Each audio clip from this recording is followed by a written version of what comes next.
Pepsi P ले जरा, Pepsi P ले जरा, पेप्सी पी ले जरा, पी ले जरा, पेप्सी पी ले जरा, पेप्सी पी ले जरा, पेप्सी पी ले जरा, पेप्सी पी ले जरा, पेप्सी पी ले जरा, पेप्सी पी ले जरा, पेप्सी पी ले जरा।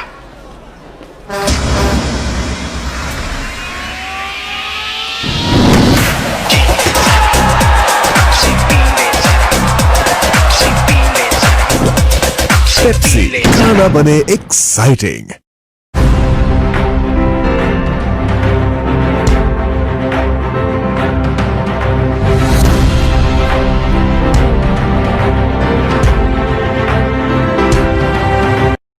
साफ्ती बैठक में दोबारा खुश आमदेद।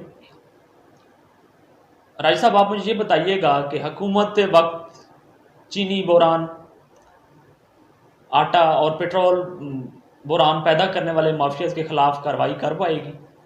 जी बिल्कुल, आपने ये बड़ा अच्छा सवाल किया कि क्या ये कार्रवाई कर पाएगी। हुकूमत ऑलरेडी इसके ऊपर एक्शन ले रही है। आपने देखा है कि पहले चीनी का बुरान हुआ था, उसके ऊपर भी फौरी तौर पे एक्शन लिया गया, पर यह है कि जब उस पर एक्शन लिया गया, उन लोगों के खिलाफ कार्रवाई हुई, पर यह है कि माफिया जो है वो अपना जो बजट है, अपनी इनकम है, वो उन्होंने उसमें से पैसा निकाल लिया। उसके बाद कार्रवाई हुई, सब कुछ हुआ। इसी तरह आटे का बुरान आया, हुकूमत ने उस पर भी काबू पा लिया फौरी तौर पर। अब आप देखेंगे मार्केट में फिर वक्त आटे की शॉर्टेज उस तरह नहीं है, ना चीनी की शॉर्टेज है, पर उसकी वजह से ये है कि उन लोगों ने रातों रात जो है वो अरबों रुपये कमा लिए हैं। हुकूमत तो ये चाहती है कि जो भी रेट्स हैं उनके मुताबिक बढ़े, पर जब माफिया ऊपर से थोड़ा सा भी रेट बढ़ाया जाता है, मन्नों में टनों में 20-40 रुपए, वो नीचे आवाम में आके किलो में 5 रुपए तक इजाफा हो जाता है। जो ये सिर्फ ये नहीं है कि ये जो बड़े बड़े माफिया ये, इसमें छोटे तबके तक के जो छोटे दुकानदार हैं वो भी, हर आदमी जो है वो उसमें रेट डबल करके अपनी इनकम चाहता है, ताकि उनको चाहिए कि हुकूमत को कि एक पक्का फिक्स प्राइस जॉब करती है तो ये नीचे तक रेट को देखा जाए। और ये मेरे ख्याल में कि ये ऐसा नहीं होना चाहिए कि कोई ऐसी पॉलिसी बनानी चाहिए कि यहाँ पे बारिश हो जाएगी तो अंडे का रेट जो है 20 से 25 हो जाएगा, ऐसा नहीं होना चाहिए। फिक्स एक रेट होना चाहिए और इसके मुताबिक कई कई साल तक, जिस तरह आपने पहले हुकूमतों में देखा है कि कई कई साल चीज़ का एक एक रेट रहता था। अभी आप सुबह जाएंगे तो रेट और होगा, शाम को जाएंगे तो रेट और होगा। ये इस वजह से है क्योंकि यहाँ पे हर आदमी करप्शन की तरफ जा रहा है।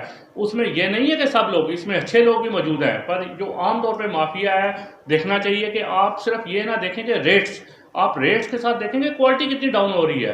अभी आप देख लें कि आपकी जो मसाला जात हैं उनमें आप देखें कि जो ओरिजिनल है उसमें सब में बीच में मिलावट भी आता है कि हुकूमत इसके ऊपर बहुत तेजी से एक्शन ले रही है, हर किस्म के ले रही है कि आप खुले मसाले ना बेचें, उनके अंदर किसी किस्म का ना हो। इसी तरह चीनी में देखें, माजरत के साथ अभी भी चीज़ें बिक रही हैं और मिलावट शुदा चीज़ें बिक रही हैं। देखें जी, अब ये चीज़ें जो बिक रही हैं ये हुकूमत आके, तो हुकूमत सिर्फ चेक कर सकती है, बता सकती है। अब हर दुकानदार के साथ एक पुलिस वाला खड़ा नहीं हो सकता, हर फैक्ट्री में नहीं खड़ा हो सकता। ये चेक एंड बैलेंस की कोशिश की जा रही है, बाकायदा मजिस्ट्रेट है। आप ये कहना चाहते हैं कि हमें अपने आप को तब्दील करने की जरूरत है, बिल्कुल, अंदर का ज़मीर चेंज करने की जरूरत है। जब तक ये आवाम खुद नहीं करेगी, हुकूमत लोगों को खुद ये ज़मीर उनका नहीं होगा बेदार के हमें मिलावट नहीं करनी, बेईमानी नहीं करनी, तो उसके बाद जो है आपका होगा। आप देखें कि आप किसी जगह पे भी जाएंगे, आप अपनी गली में जाएंगे, आप देखेंगे वहाँ पे लाइट्स का सिस्टम है हर जगह पे, यानी हर खंभे के बल्ब तोड़े हुए हैं। क्या ये आवाम ने तोड़े हैं, ना बच्चों ने तोड़े हैं, या इसके लिए बाकायदा एक तरीकाकार है। जब तक कोई भी, इसमें आप किसी चीज़ की मिसाल नहीं, मैं एक छोटी सी मिसाल दे रहा हूँ कि आप कुछ भी करेंगे, जब तक आवाम खुद ठीक नहीं होगी तब तक ये नहीं होगा। और ये माफिया इसी वजह से हमसे फ़ायदा उठाता है कि हम लोग थोड़ी सी करप्शन करते हैं, थोड़ा सा करते हैं तो वो पीछे ज़्यादा करप्शन हो जाती है। तो ये हुकूमत तो अपनी जो हुकूमत की पॉलिसियाँ हैं वो बहुत अच्छी हैं, उसमें हुकूमत ने जो SOPs दी हैं हर मामले में आप देख लेंगे कि एक बिजनेस का रूल्स बनाया गया है, उस रूल्स में बाकायदा कंपनियों को कहा गया। पर ये जब हुकूमत इन पे एक्शन करने लगती है तो ये उनके ऊपर पूरा नहीं उतर पाते। इसलिए चाहिए ये कि जब भी ये बड़ी बड़ी कंपनियां हैं उनको जब भी दिया जाए तो ये मुल्की कंपनियों को ठेके जाएं। जिस तरह आपने अभी कहा पेट्रोल का भी पहले PSO के पास ठेका था, उसके बाद जो है बेस्को कंपनी है उसके पास ठेका दे दिया गया, शेयर होल्डर कर दिया गया। तो इस हिसाब में इनको देखना चाहिए कि ये जब पॉलिसी बनाते जाएं तो पॉलिसी बनाते वक्त भी ऐसा ख्याल करना चाहिए कि जब भी उनको हम अपनी पकड़ में लेना चाहें तो पकड़ में ले सकें, और अगर कोई इसमें गड़बड़ करना चाहता है तो उसको फौरी तौर पे करके हुकूमत के पास कंट्रोल होना चाहिए। कोई भी हुकूमत हो उसके पास अपने जितने अदारे अपने पास मजबूत होने चाहिए, रेलवे हो गया, एयरलाइंस हो गई, उसके अलावा आईटी का हो गया, ये सारे डिपार्टमेंट, उसके अलावा तमाम ये इदारों को अपना कंट्रोल फर्ज अदा अपना करना चाहिए और माफियाज के खिलाफ कार्रवाई करनी चाहिए। बिल्कुल, ये नहीं है कि अपने हाथ काट के आप ये सारा ठेका दिया, आप रेलवे किसी और को प्राइवेट कर दिया, फलान ठेका किसी और को कर दिया। ये मैं आपकी प्राइवेट बात से एग्री करता हूँ, आपने बड़ी अच्छी बात की कि अगर हम कहते रहेंगे कि इमरान खान साहब ने ही सारा कुछ करना है, तो नीचे जो इदारे बैठे हैं उनको भी चाहिए कि अपना फर्ज अदा करें और चेक एंड बैलेंस रखें माफियाज के खिलाफ। बिल्कुल, ये जो माफिया है ये किसी के साथ सज्जन नहीं है, ये नहीं चाहते कि इमरान खान की हुकूमत चल सके, तरीके इंसाफ चल सके। इनको सिर्फ अपने सरमाए से, अपनी बचत से जो है, और ये ऐसे लोग हैं कि ये मुख्तलिफ हुकूमतों को फेल करना चाहते हैं और ये सिर्फ अपनी जेबें बनना चाहते हैं। और जबकि हुकूमत चाहती है कि लोगों को ज़्यादा से ज़्यादा जो है वो बुनियादी हकूक जो हैं वो उनको मैसर आपके हो। कहने का मतलब ये है कि ये जो माफिया है ये हुकूमत को फेल करने के लिए लगा हुआ है। बिल्कुल ऐसी बात है। आपने सिर्फ अभी ये आपने की चीनी आटा और इसकी बात, अभी आपको जो अहम बात है वो पता ही नहीं है, मेडिसिन में कितना ज़्यादा इजाफा हो चुका है। अब इसको अब किस किस चीज़ को हुकूमत चेक करेगी, कैसे करेगी, balance and check and balance करेगी कि आवाम की शिकायत जो है वो तो हैं कि अपनी जगह पर, ये तो है कि जब तक ये हम खुद नहीं, हमारा माफिया ठीक नहीं होगा, आवाम ठीक नहीं होगी बीच में, तब तक ये इसको करना बहुत मुश्किल है। अच्छा राय साहब, मुझे आप ये बताइएगा कि मौजूदा हुकूमत इस वक्त माफियाज का मुकाबला कर पाएगी इन हालात में?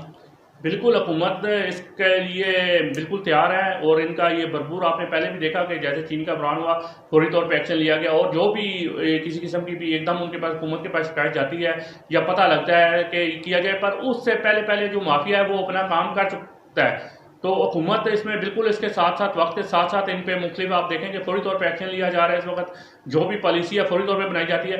अतः कि ये 32% जो पेट्रोल है, आप क्या समझते हैं ये तरीके इंसाफ में या इमरान खान साहब ने बढ़ाना कोई उनके लिए आसान काम था?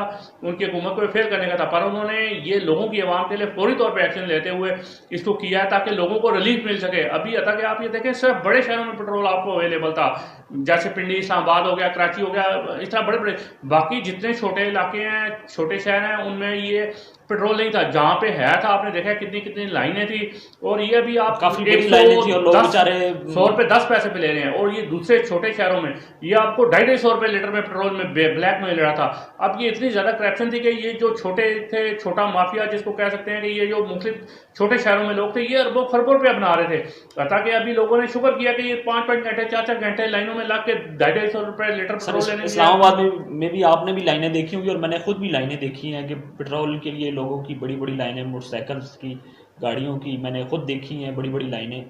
तो इस बारे में क्या कहेंगे? बिल्कुल, ये लाइनें है थी, वो जैसे मैंने आपको बताया कि 25% से पेट्रोल मार्केट में था, और वो भी चंद एक लोग दे रहे थे, जिसमें आप देख लें कि पीएसओ पंप ने बिल्कुल जान से भी लिया लोगों ने, उन्होंने कहा है वो दे रहे हैं। बाकी जो पंप थे वो बहुत कम या ना होने के बराबर देते, क्योंकि 75% जो है वो स्टॉक कर लिया गया था। तो ये बहुत मुश्किल था कि इसको।